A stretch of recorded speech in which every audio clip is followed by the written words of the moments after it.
जो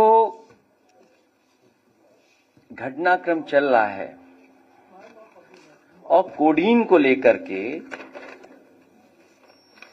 बहुत महत्वपूर्ण बातें सरकार छिपा रही है,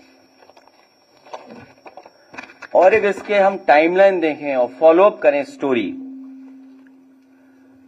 जो स्टोरी को अगर हम फॉलोअप करेंगे, आवाज एक ये वाला बंद कर देना आप, अच्छा ठीक है। अगर हम स्टोरी को फॉलोअप करें, उत्तर प्रदेश में एक ट्रक के पकड़े जाने से कफ सिरप के अंतर्राष्ट्रीय रैकेट का कैसे पता चला। उत्तर प्रदेश में एक ट्रक के पकड़े जाने से कफ सिरप के अंतर्राष्ट्रीय रैकेट का कैसे पता चला। यूपी 3.5 करोड़ का कफ सिरप पकड़ा गया। बांग्लादेश से चूने के बोरे के आड़ में 4 ट्रकों से लाया जा रहा था।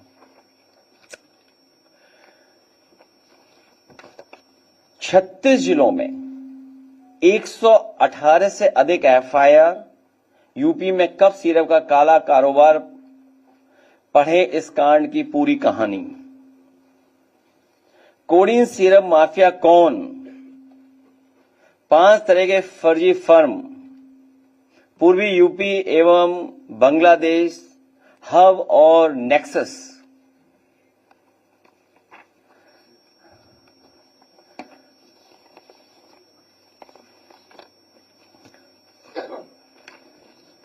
कई तस्वीरें दिखाई जा रही हैं, कई तस्वीरें दिखाई जा रही हैं। तो अगर हम तस्वीरों का ही सब कुछ ठीक मान लें और मेरे साथ खड़ा होने वाला ही अगर माफिया है, तो मेरी तस्वीर तो मुख्यमंत्री जी के साथ भी है, मेरी तस्वीर डिप्टी सीएम साहब के साथ भी है, मेरी तस्वीर दूसरे हाफ उनके साथ भी है। तो अगर मेरी तस्वीर और मुख्यमंत्री जी की तस्वीर आप देखते हैं, तो माफिया किसको पाएंगे आप? लगता है धूल कैमरों की उस पर लग गई है। मैं मजबूरी समझ सकता हूं। 2006 में सोना लूटने के आरोप में गिरफ्तार, अब कफ सिरप कांड में चढ़ा हत्थे। जानिए बर्खास्त सिपाही का आपराधिक इतिहास। सोचिए कितनी पुरानी खबर है। यही कसूर रहा इनका, दिखाने को औरों के बच्चे गोद में खिलाते रहे, पर पैसों के लालच में बच्चों की जान दांव पर लगाते रहे। यही कसूर रहा इनका, ये अपनों को हर हाल में बचाते रहे, उनके गुनाह छिपाते रहे। जब खुलने लगा राज इनका, तो औरों पर इल्जाम लगाते रहे। यही कसूर रहा इनका, पहनकर लिबास शराफत का लोगों के एतवार में सेंध लगाते रहे, गिराकर औरों के घर मकान दुकान अपना गोरख धंधा चलाते रहे।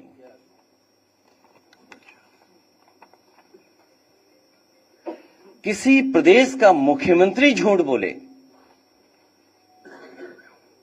और उसके साथ खड़े हुए जो पसंद नहीं कर सकते मुख्यमंत्री को, वो झूठ बोले,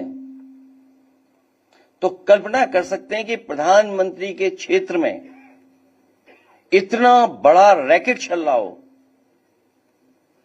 सवाल ये नहीं यूपी में चल रहा है, बड़ा सवाल यह है कि प्रधानमंत्री के संसदीय क्षेत्र से चल रहा था, और कोई 100, 200, 300 करोड़ का नहीं है। सुनने में आ रहा है 700 कंपनियां, कई हजार करोड़ का इंटरनेशनल मसला है ये। जब ये खुद फंसने लगे, तो एक आध तस्वीर जो दिखा करके ये बता रहे हैं कि समाजवादी पार्टी के, तो मैं समाजवादी पार्टी की तरफ से मांग करता हूं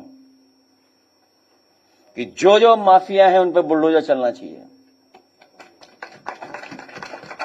अगर वो समाजवादी पार्टी का है जिसकी तस्वीर उन्होंने दिखाई है, जिसका कई हजार स्क्वायर फीट में, कई हजार स्क्वायर फीट में घर है, जिसमें वैल्यूएशन करने वाले भाग गए, और फिर उससे जुड़े हुए जितने माफिया हैं और जो अधिकारी हैं, आप कंफ्यूज मत होइएगा।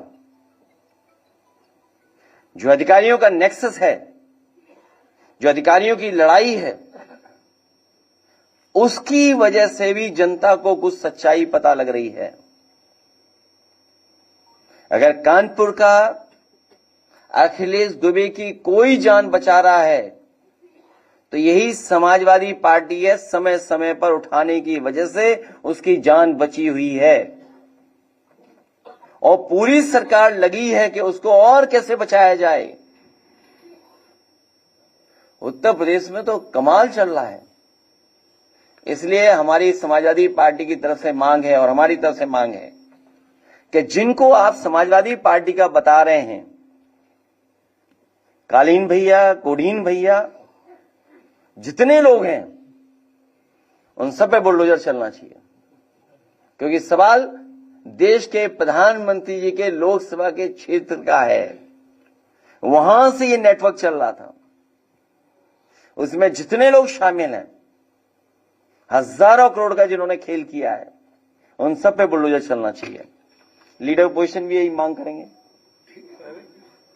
खत्म हो गई बात।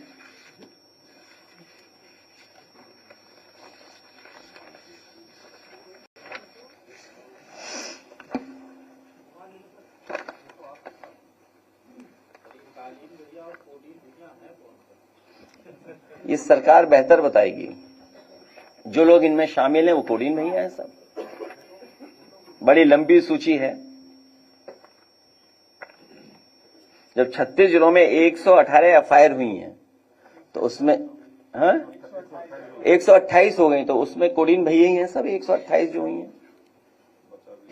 और आप सोचिए, अमिताभ ठाकुर आईपीएस, अगर वो कुछ बात कहना चाहते हैं, प्रेस से अपनी बात पहुंचाना चाहते हैं, तो आवाज दबाने के लिए सीटी बजा रही है पुलिस।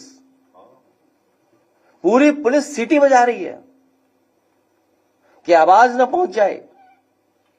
और दूसरा, दीपक यादव पूर्व विधायक कुछ हजार का फर्जी दिखा करके उसे जेल भेज दिया। अमिताभ ठाकुर पे कितने वर्षों पुराना निकाला केस, कितना पुराना। इसी तरह याद होगा रमाकांत यादव पर कितने साल पुराना केस निकाला। आदरणीय मोहम्मद आजम साहब की बात नहीं कर रहा हूं मैं अभी। कितने झूठे मुकदमे लगे। तो आप सोचिए क्या हो रहा है ये।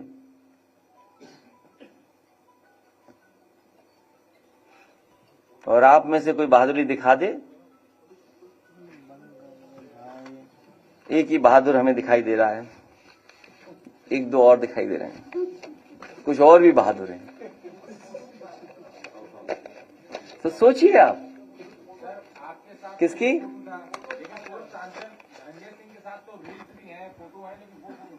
तो मैं तो कह रहा हूं कि जिसके साथ मेरी तस्वीर है और उसके साथ जिन जिन की तस्वीर है, सब पे चढ़ा दो बुलडोजर।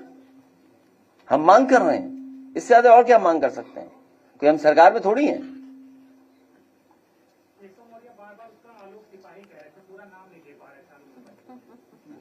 अब वो तुम जानो और तुम्हारे वो जाने नेता जिनसे इंटरव्यू लेने गए तुम। तो मेरी फोटो तो मुख्यमंत्री के साथ भी है, तो माफिया किसको मानोगे। और मेरी फोटो डिप्टी सीएम के साथ भी अगर कहो तो मैं दिखवा दूं। अभी बताओ, दिखवा दूं? दिखवा दूं? नहीं, बिहार नहीं, और भी है, बहुत क्लोज है। हमने तो ऑफर दिया था उन्हें। कहो तो दिखा दूं। आप बताओ माफिया कौन है आप। लेकिन तय करो, फोटो में दिखाऊंगा। आप तय करो कि कहोगे कि माफिया कौन है इसमें से। अगर है तय करो तो मैं फोटो दिखा दूं। बताओ है। देखिए, बात मत बोलो, सिरप से बात उधर चली जाएगी, इसलिए कुछ ऑफर वगी बात मत करो, केवल सिरप पे रहिए आप। ये सामान्य घटना नहीं है। आप सोचिए कितनी स्टोरीज हैं, ये तो मैं थोड़ी सी स्टोरीज निकाल कर लाया हूं, न जाने कितनी स्टोरीज हैं जब इतनी एफआईआर दर्ज हो जाए। और दूसरा देखिए, कानपुर में जो तहरीर दे रहे हैं, एफआईआर लिखा रहे हैं कि वापिस कैसे हो, उसका दबाव पुलिस बना रही है। कितनों में एनओसी मिल गया, सोचिए आप, कितनों को खत्म कर दिया एफआईआर।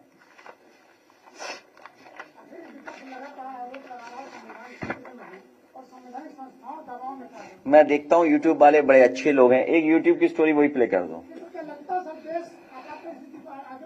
हिंदुस्तानियत की आपातकाल का समय चल रहा है, हिंदुस्तानियत का आपातकाल का समय चल रहा है।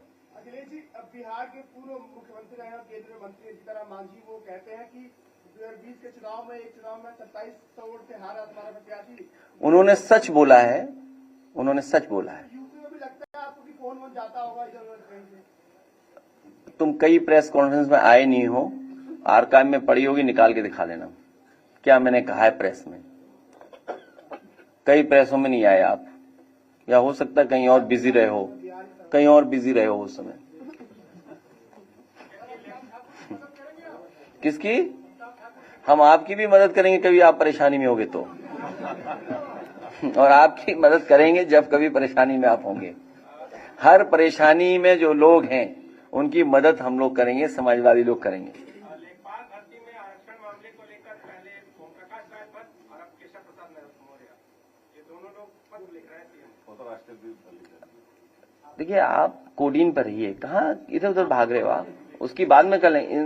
भाई, बीजेपी से आप आरक्षण की उम्मीद करो, ये आप खुद बेईमान है, इसका मतलब उनसे उम्मीद क्यों कर रहे हो आप?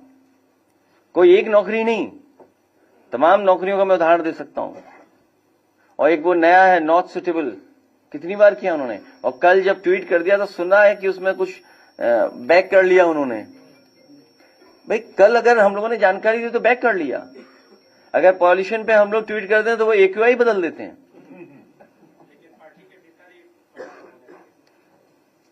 वो गैंग है, it's not a political party. Gang में किसी विचार नहीं होते हैं। वो वीडियो दिखाओ पहले, वो नहीं, ये नहीं, अरे वो एक वीडियो भेजा मैंने, यही बना था। अच्छा नहीं होगी, मैं भेजता हूँ अभी।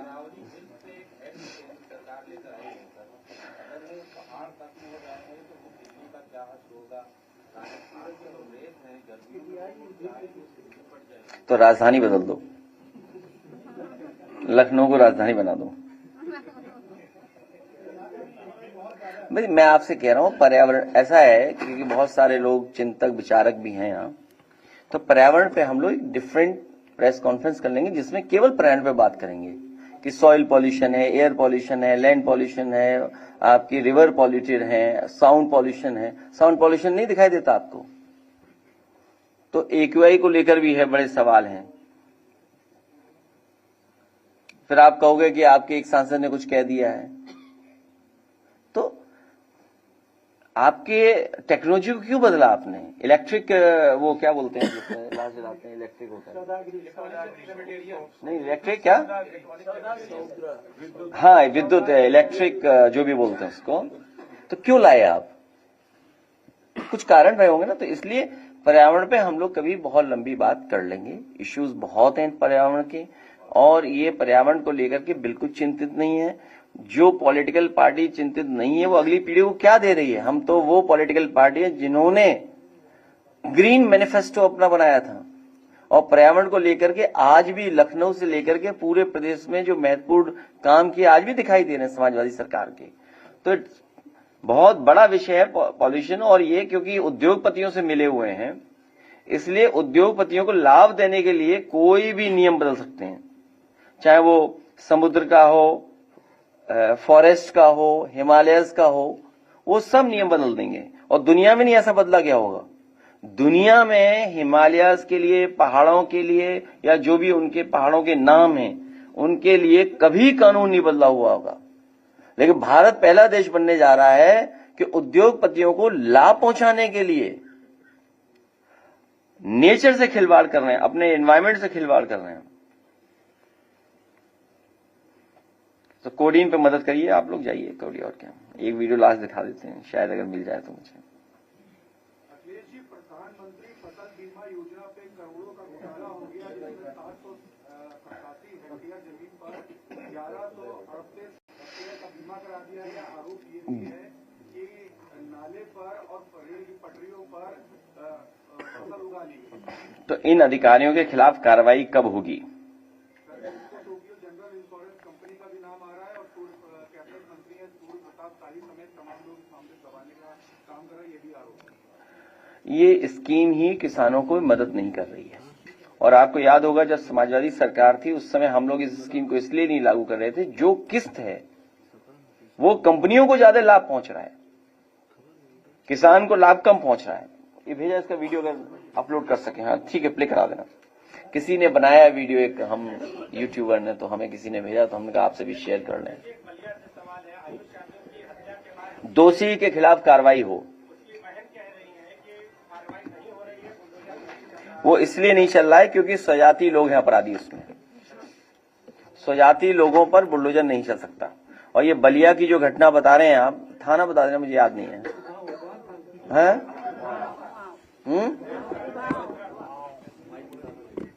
कौन सा थाना है? तो वो क्योंकि अपराधी स्वजाति हैं इसलिए उनके खिलाफ कोई कार्रवाई नहीं हो रही है। क्या चीज? तो सब विधायक तो चाहते हैं बहस हो, हम लोग तो सब विधायक चाहते हैं, पार्टी भी चाहती है और सत्र भी बड़े, समय मिले सबको, क्योंकि बहुत सेंसिटिव और बहुत बड़ा इशू है, कोई सामान्य इशू नहीं है ये। और सरकार के लोग इसमें शामिल हैं और देश के प्रधानमंत्री जी के छेद से चल रहा है। सुने में आया कि गाड़ियां जहां से खरीदी गई उन्होंने अपना डेटा ही हटा दिया है। जो गाड़ियां खरीदी गई हैं, एक है बनारस का कोई एजेंसी वाले, एक लखनऊ की एजेंसी वाले और एक जौनपुर की एजेंसी।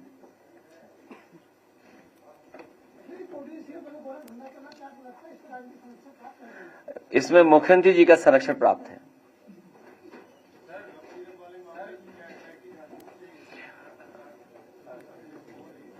उसके लिए मैंने कहा है एसटीएफ हो, सीरफ टास्क फोर्स अलग से गठित हो, और जो एसटीएफ है वो ना हो, क्योंकि एसटीएफ में स्वजाति भी हैं और जौनपुर के सबसे ज्यादा हैं।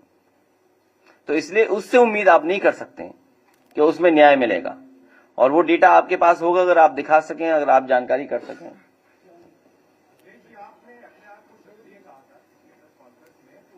मैं तो ये चाहता हूं कि वो दूसरे कहें कि हम शूद्र हैं, बात ही नहीं समझ पाए लोग। भाई हम ये कह रहे हैं ना कि अगर हम क्षत्रिय नहीं तो शूद्र कहते हैं, हमें क्यों नहीं कहते हैं शूद्र?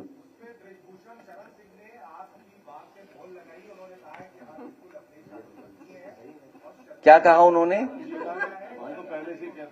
क्या कहा उन्होंने? तो मैं उनकी बात पूरी मान रहा हूं, मैं उनकी बात मान रहा हूं, मैं उनकी पूरी बात मान रहा हूं।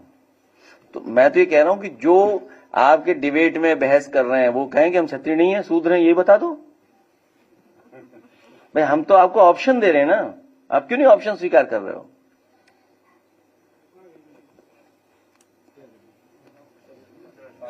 लाइट बंद कर दो, प्ले कराइए। यूपी में कब सिरप की काली कमाई से हुई टेरर फंडिंग, ईडी ने जांच की दिशा बदली, हुए चौंकाने वाले खुलासे। सीएम योगी ने कोडीन भैया से क्यों किया किनारा, कोडीन सिरप कांड में दुबई में बैठे सरगना को बड़ा झटका। साहब जब खुद फंस जाओ तो दूसरे पर इल्जाम लगाओ, ये खेल हुआ पुराना, हुक्मरान कोई नई बात बताओ। ये लाइन सभा सुप्रीमो अखिलेश यादव ने अपने सोशल मीडिया पर पोस्ट में लिखी है। आज बताएंगे कि क्यों मुख्यमंत्री योगी आदित्यनाथ ने नशीले कप सिरप में सम्मिलित माफियाओं से किनारा किया है। जब माफिया हर इंटरव्यू इंटरव्यू में योगी आदित्यनाथ सरकार की तारीफ कर रहा है, तो कैसे वह सफाई हुआ? ये भी बताएंगे कि कप सिरप की काली कमाई से टेरर फंडिंग में इस्तेमाल होने का शक ईडी को कैसे हुआ? ईडी की जांच में चौंकाने वाले हुए बड़े खुलासे। अब तक क्या क्या मिला ईडी को, पूरी कहानी बताएंगे। लेकिन उससे पहले आप हमारे चैनल को सब्सक्राइब करें, वीडियो को लाइक करें और शेयर करें, ताकि हमें आपके इस सहयोग से हौसला मिलता रहे। अब चलते हैं सीधे मुद्दे पर। साहब, कोडीन भैया के सलाहकारों की दया से अब मुख्यमंत्री ने भी उनसे कन्नी काट ली है। उनका कहना है कि कप सिरप गिरोह के लोग समाजवादी पार्टी से हैं। खैर, ये जानकारी तो कोडीन भैया खुद बयान में देकर सार्वजनिक कर चुके हैं कि कप सिरप गैंग के सदस्य उनके करीबी हैं। रही बात पार्टी की, तो हर इंटरव्यू में वो किसकी तारीफ कर रहे हैं, किसकी आलोचना कर रहे हैं, ये जग जाहिर है। अगर ये यूपी सरकार के पोषित माफिया समाजवादी हैं, तो इनके महलों पर बुलडोजर चलाने से कौन रोक रहा है? और अखिलेश यादव स्वयं कह चुके हैं, अगर बुलडोजर में डीजल खत्म हो गया है तो विपक्ष भरवा देगा। खैर, माननीय मुख्यमंत्री जी, जनता आपसे कह रही है, यही कसूर आप बार बार करते रहे कि धूल चेहरे पर थी, आप आईना साफ करते रहे। जेडीयू का नेता और एनडीए का प्रचार करने वाला अगर सपा के करीबी है, तो जनता को गुमराह करने की बजाय इसकी शिकायत एनडीए के संयोजक या नीतीश कुमार से कीजिए। जब खुद फंस जाओ तो दूसरे पर इल्जाम लगाओ, ये खेल बहुत पुराना है। खैर साहब, ईडी ने नशीले कप सिरप की तस्करी से होने वाली काली कमाई के टेरर फंडिंग में इस्तेमाल होने की आशंका जताई है। इसी को देखते हुए ईडी ने जांच की दिशा भी बदल दी है। फिलहाल प्रारंभिक जांच में कई हवाला ऑपरेटर ईडी के रडार पर हैं। बांग्लादेश में कुछ इस्लामिक संगठनों की खाड़ी देशों में सिरप बेचने में संलिप्तता के चलते आतंकी संगठनों को भी इसका फायदा मिलने की आशंका है। फिलहाल ईडी इससे जुड़े नेटवर्क की जड़ें तलाश रही है। सूत्रों के मुताबिक दुबई से संचालित ये सिंडिकेट हवाला के तमाम नेटवर्क से भारत में सक्रिय अलग अलग सिंडिकेट को रकम भेजी जाती थी, इसकी पुष्टि हो चुकी है। वहीं केंद्रीय खुफिया एजेंसियों की जांच में भी ये सामने आया है कि बांग्लादेश में सबसे ज्यादा तस्करी भारत में बनने वाले कोडीन युक्त सिरप और म्यांमार के याबा टैबलेट की होती है। फिलहाल जांच में ये भी सामने आया है कि रांची की सैली ट्रेडर्स और वाराणसी के न्यू वृद्धि फार्मा के प्रोपराइटर 25,000 की इनामी शुभम जायसवाल ने पिछले 2 वित्तीय वर्षों में करीब 7 करोड़ रुपए आयकर जमा किया है और जीएसटी अलग से जमा कराया गया है। ईडी के मुताबिक वाराणसी में चार्टेड अकाउंटेंट विष्णु अग्रवाल ने 140 फार्मा का ऑडिट किया है, जिसमें 2 फर्म शुभम जायसवाल की हैं। साहब, ऐसी कोई निंजा तकनीकी देश के सभी लोगों तक पहुंचाई जाए कि कैसे 2 साल में एक फार्मा फर्म करोड़ों का व्यापार कर लेती है और देश विदेश में अरबों की संपत्ति बना लेती है। सूत्रों के मुताबिक ईमानदारी से जांच होने दीजिए, दूध का दूध पानी का पानी सामने होगा कि पार्टी फंड में कितना बड़ा अमाउंट दिया गया है। साफ सूचना ये भी है कि मुख्यमंत्री जी कोडीन माफियाओं के मसले में बुरी तरह से घिर गए। दिल्ली से काफी दबाव है। स्वजातीय मामला यूं तो पिछले 8 सालों से उनकी दुखती नस दबाता रहा है, मगर इस बार ये नस इतनी ज्यादा दब गई है कि राजनीतिक भविष्य दांव पर लग गया है। साहब, जब पूरा पुलिस महकमा कथावाचकों को सलामी देने में व्यस्त रहेगा, तो प्रदेश का अपराधी मस्त रहेगा, माफियाओं का बोलबाला रहेगा। कुछ माफिया देश छोड़कर भाग जाते हैं और पुलिस व खुफिया एजेंसियों को भनक तक नहीं लगती है। जब सीधे तौर पर फंसने लग जाओ तो संगीन अपराध को भी राजनीतिक करार दे दो। मुख्यमंत्री जी, पूरी ईमानदारी से जनता को बता दीजिए कि माफिया कैसे समाजवादी पार्टी के हुए, जब वो इंटरव्यू में आपकी सरकार की तारीफ कर रहे हैं और जेडीयू नेता एनडीए का प्रचार करने वाले सपा के करीबी कैसे माने जाएं। खैर, जनता आपको क्या लगता है, कब सिर्फ माफिया किसके संरक्षण में फल फूल रहे हैं और किसके सहयोग से अरबों की संपत्ति बनाई है? अगर मुख्यमंत्री जी के अनुसार माफिया समाजवादी पार्टी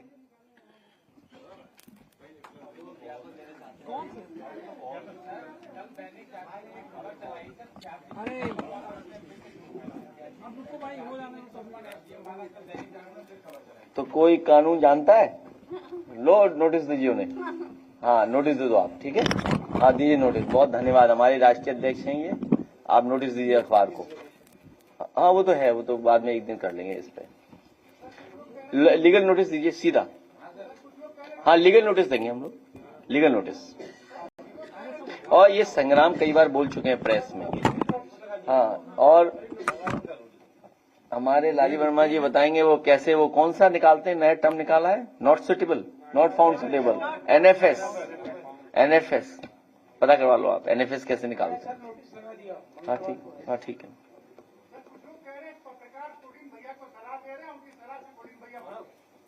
देखो, ये पत्रकारों का कहाँ तार किससे जुड़ा है मुझे नहीं पता। अगर आपको जुड़ा हो तो कभी अकेले में बता देना। नहीं बता दो, एक दिन तो हम एक नक्शा बना लेना कि ऐसे ऐसे ये जुड़े हुए, तो इस हिसाब से हम बिहेव करने लगे उनके साथ।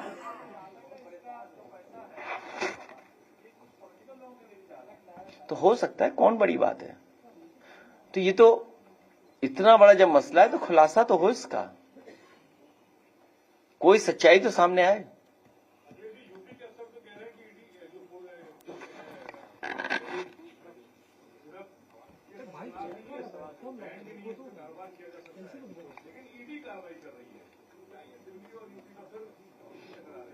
उस पहलू पे मुझे कोई जानकारी नहीं है।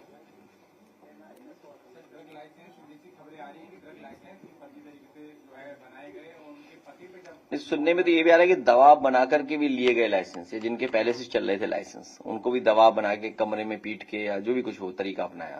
फर्जी फर्मों का 2 वर्षों में रजिस्ट्रेशन हुआ और गलत तरीके से उनका ट्रांसपोर्ट। बहुत सी चीजें वो सरकार बताए, हम क्यों बताएं, आप क्यों बता रहे हो? अरे सब पता ये बातें भाई, ये विधानसभा में बोलना जाके।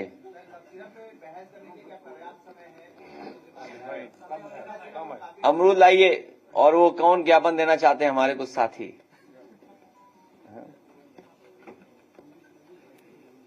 कौन है ज्ञापन वाले?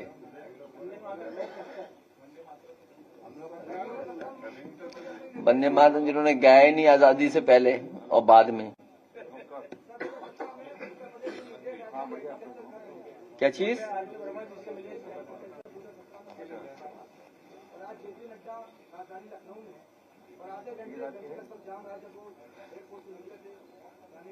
कौन सा शहर जाम में नहीं है? कौन सा शहर बताओ?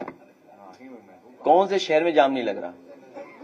कोई इंफ्रास्ट्रक्चर बनाया नहीं। आप बताइए 10 साल में क्या इंफ्रास्ट्रक्चर क्रिएट किया सिटीज में, जो स्मार्ट सिटी का सपना दिखाया था। आइए हैं, छोड़िए वो लीगल पार्ट देखिए अपना। लाइए अमरूद लाइए। हाँ, एक टोकरी हमारे लिए, एक टोकरी सबके लिए। अरे हो गया, बस इतना ही होता है।